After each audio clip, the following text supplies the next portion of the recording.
जय जगन्नाथ आशा करुच्ची आपण मैंने समस्ते बहुत भलरे थे।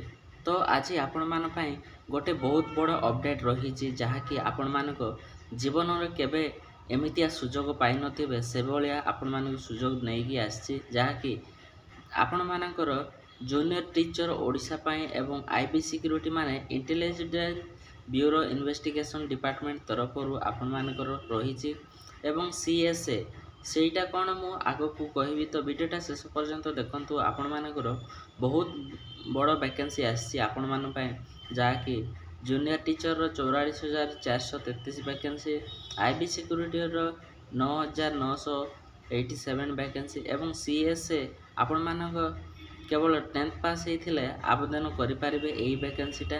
ତ ସେଇଟା ଅଛି ଆପଣମାନଙ୍କର 10,277 ଭ୍ୟାକେନ୍ସି ରହିଛି।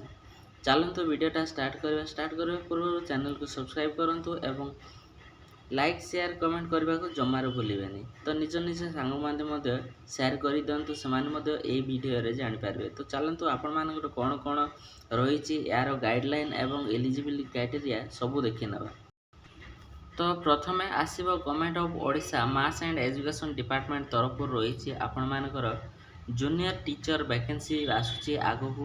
ତ ଏହାର ନୋଟିଫିକେସନ୍ ଆପଣମାନଙ୍କୁ ଡେସ୍କ୍ରିପସନ୍ ବକ୍ସରେ ମିଳିଯିବ ଏବଂ ଟେଲିଗ୍ରାମ ଲିଙ୍କରେ ଜଏନ୍ ହେଇଯାଆନ୍ତୁ।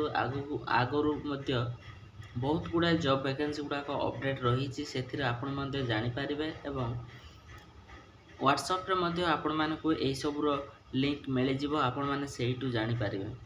ତ ଟୋଟାଲ୍ ଆପଣମାନଙ୍କର ଏଲିମେଣ୍ଟାରୀ ଟିଚର ସାଂସନ୍ ହେଇଛି 45,292ଟି ଏବଂ ଟୋଟାଲ୍ ଏଲିମେଣ୍ଟାରୀ ଟିଚର ଆଜ୍ ପର୍ ନର୍ମ ଆପଣମାନଙ୍କର ଟୋଟାଲ୍ 1,99,685ଟି ରହିଛି। ତ ବର୍ତ୍ତମାନ ଟୋଟାଲ୍ ଆପଣମାନଙ୍କର ଏବେ ଅଛନ୍ତି ଇନ୍ ପୋଜିସନ୍, ମାନେ ଏବେ ଜବ୍ କରୁଛନ୍ତି ଆପଣମାନଙ୍କୁ 1,60,000। ତ ପାଖାପାଖି ଆପଣମାନଙ୍କୁ ଟୋଟାଲ୍ ରିକ୍ରୁଟମେଣ୍ଟ 44,433ଟି ଭ୍ୟାକେନ୍ସି ରହିଛି। ତ ଡିସେମ୍ବର 2025 ପର୍ଯ୍ୟନ୍ତ ଆପଣମାନଙ୍କର 5,067ଟି ଭ୍ୟାକେନ୍ସି ଆସୁଛି ଆଗକୁ। ତ ଡିସେମ୍ବର ସୁଦ୍ଧା ଆପଣମାନଙ୍କର 5,000 ଭ୍ୟାକେନ୍ସି ଆସିପାରେ, ତାପରେ ଆପଣମାନଙ୍କୁ ପରେ 40,433 ଭ୍ୟାକେନ୍ସି ଦେଖିବାକୁ ପାଇବେ। ଏହି ରହିଛି ଆପଣମାନଙ୍କର ଏଲିମେଣ୍ଟାରୀ ଟିଚର ଆପଏଣ୍ଟମେଣ୍ଟ ହେବାକୁ ଯାଉଛି ଆଗକୁ, ଯାହାକି ମଲ୍ଟିଲିଙ୍ଗୁଆଲ୍ ଏଜୁକେସନ୍ MLE ଭ୍ୟାକେନ୍ସି, ଯାହାକି 28ଟି ଲାଙ୍ଗୁଏଜର ଟିଚର ଆପଣମାନଙ୍କୁ ଆଗକୁ ଆସିବାକୁ ଯାଉଛି। ତାର ଡିଟେଲ୍ସ ଏଇଠି ରହିଛି। ଟୋଟାଲ୍ ଆପଣମାନେ 17ଟା ଡିଷ୍ଟ୍ରିକ୍ଟର ରହିଛି। ତ OSPA କଣ୍ଡକ୍ଟ କରିବ, ଡିଟେଲ୍ସ ଆପଣମାନଙ୍କୁ ଏଇଠି ମିଳିଯିବ, ଏଇଠୁ ଆପଣ ସବୁ ଦେଖିପାରିବେ।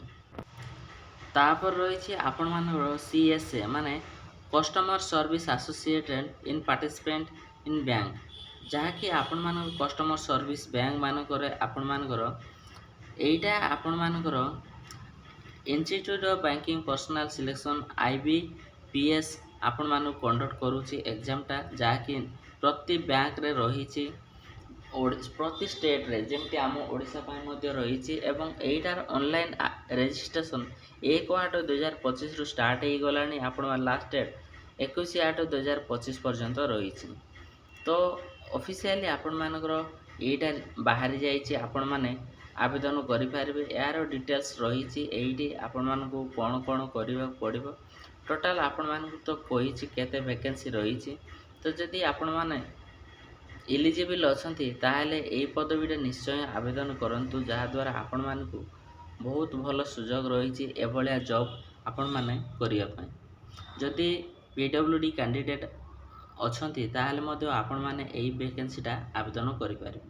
ତାପରେ ରହିଛି ଆପଣମାନଙ୍କ ପାଇଁ IB ସିକ୍ୟୁରିଟି। ଏଇଟା ହେଉଛି ଆପଣମାନଙ୍କର IB ସିକ୍ୟୁରିଟି ରହିଛି, ଯାହାକି intelligence bureau minister of home affair and government of India ତରଫରୁ ରହିଛି, ଯାହାକି ସିକ୍ୟୁରିଟି ଆସିଷ୍ଟାଣ୍ଟ ଏବଂ ଏକ୍ଜିକ୍ୟୁଟିଭ୍ ଏକ୍ଜାମ୍ 2025 ତରଫରୁ ଆପଣମାନଙ୍କର ପ୍ରତ୍ୟେକ ସବନାରୀ ଇନଷ୍ଟିଚ୍ୟୁଟ୍, ଯାହାକି ବ୍ୟୁରୋ ସବୁ ରହିଛି, ସେଥିପାଇଁ ଆପଣମାନଙ୍କ କ୍ୟାଟେଗୋରୀ ଅନୁଯାୟୀ ଡିଭାଇଡ଼ କରାଯାଇଛି ଯେ ଆପଣମାନଙ୍କର କେଉଁ ଲାଙ୍ଗୁଏଜ୍ ପାଇଁ କେତୋଟି ଭ୍ୟାକେନ୍ସି ରହିଛି ତାହାର ଡିଟେଲ୍ସ ରହିଛି। ତ ଆପଣମାନେ ମଧ୍ୟ यार डिटेल्स रही आपण टेलीग्राम रे मिल जाकि आपण मैंने चेकआउट करूँ एवं आपण मानकर कौ कौ जो रही एग्जामिनेशन सेंटर गुड़ाक आपण मानकर रही आप ओडिशा तो बालेश्वर बरहमपुर भुवनेश्वर कटक ढेंकानाल राउरकेला संबलपुर रही आम ओडिशा तो ये सब डिटेल्स आपण मानक ये मिल जदि अप्लाई करवा चाहते ताहले वीडियोटा शेष होगा पूर्वर आपण मैंने जाइए लिंक रे जातु एवं आपण मानक डिस्क्रिप्शन रे मिल से लिंकटा से डिटेल्स आपण मैंने पढ़ी पारे पढ़ा अप्लाई करेंगे पूर्व थोड़े नोटिफिकेशन गुड़ाक थोरली पढ़े तापर जाकि आवेदन करेंगे। रोचे धन्यवाद। जय जगन्नाथ।